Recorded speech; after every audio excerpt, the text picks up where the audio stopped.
You won't shop around for the Eras Tour book. Find it exclusively at Target, as I've learned from Rick Chambers. Thank you. But in Consumer Confidential with David Lazarus, talking about how that might not be enough. Yeah, obviously he's here in the studio with us. Let's talk about Target a little bit. A horrible day on Wall Street. Bad day for Target financially. Its shares closed down 21% today, wiping out more than a fifth of the company's market value after it widely missed earnings expectations. Profit, revenue, foot traffic all came in below expectations.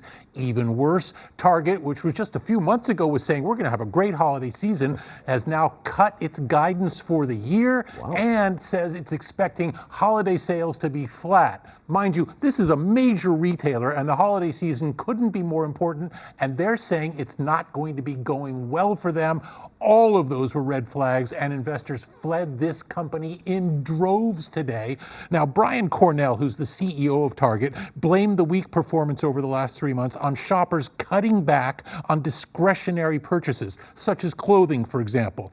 On the other hand, if there's a bright side to all of this, the company's online sales rose more than 10% from the year before, which really speaks to the underlying theme here, and that is as American consumers increasingly are comfortable buying things online, including clothing, including shoes, including glasses, that's making it very difficult for retailers, large and small, to compete, at least on price. And that's the problem Target is facing now. Now, mind you, just a few days ago, Walmart reported their quarterly results, and they were stellar. Walmart remains a retail juggernaut, both online and offline.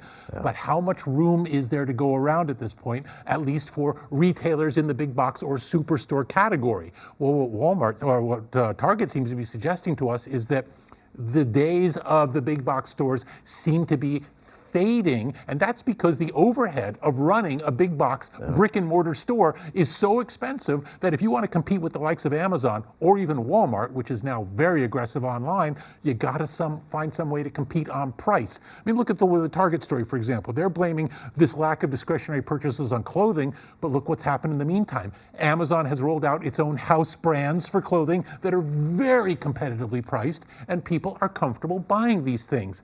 That's bad news for the likes of Target. I think at this point it's fair to wonder, are the big box retailers becoming like the cable industry in the era of streaming? It just doesn't work anymore. 21% in one day, though. It's unheard of. It's huge, exactly. Now, clearly a company of that size has some room to move the tanker around if they have to. At the same time, however, everything they proposed today was a red flag about what's coming down the pike. And if you can't hit your numbers in the holiday season, you got real issues. People are watching. Yeah, these are like damage control numbers where maybe something awful in the PR world happened, but it's really just projection, and it's looking ahead at what's going on in the brick and mortar. Makes you also wonder if in the C-suite right now they're thinking, we got to start closing some stores because this overhead is killing us. Good point. All right, the FDA is warning toothpaste company Tom's of Maine to clean its factory. Gross. Ouch. Tom's of Maine, too. Now, for those who might not have tried this, Tom's of Maine toothpaste, they pride themselves and their brand on a reputation for clean, safe products. So the last thing you want is the Food and Drug Administration knocking at your door, walking around the factory and saying, we don't like what we see. Specifically, the FDA said they found, quote, significant violations of federal rules, including bacteria in the water used to create the toothpaste and, a black mold-like substance in the factory, which I can tell you right now is not a good thing in toothpaste circles. Now, in response, Tom's of Maine said today that they are cooperating with authorities and doing what they can to remedy the problem. Tom's of Maine is now owned by Colgate-Palmolive, so Tom is no longer a part of the situation here. Now, this comes as Robert Kennedy Jr. seeks to take over the Department of Health and Human Services, which oversees the FDA. And Kennedy has made clear, if he gets in, he's looking to cut staffing at the FDA significantly, and even says he plans to eliminate whole departments in the agency. And that really speaks to something that's going to be a real problem. Now, I know that there's a lot of people out there who feel that regulation is not good for business. It hampers businesses. It stifles innovation. There's a long list of complaints about it. But from a consumer's point of view, rules, regulations, and regulators are your friend. And the Toms of Maine story illustrates that. The simple fact is, if you're a user of this product, you would not have known about mold-like substance unless the FDA came in there and inspected it.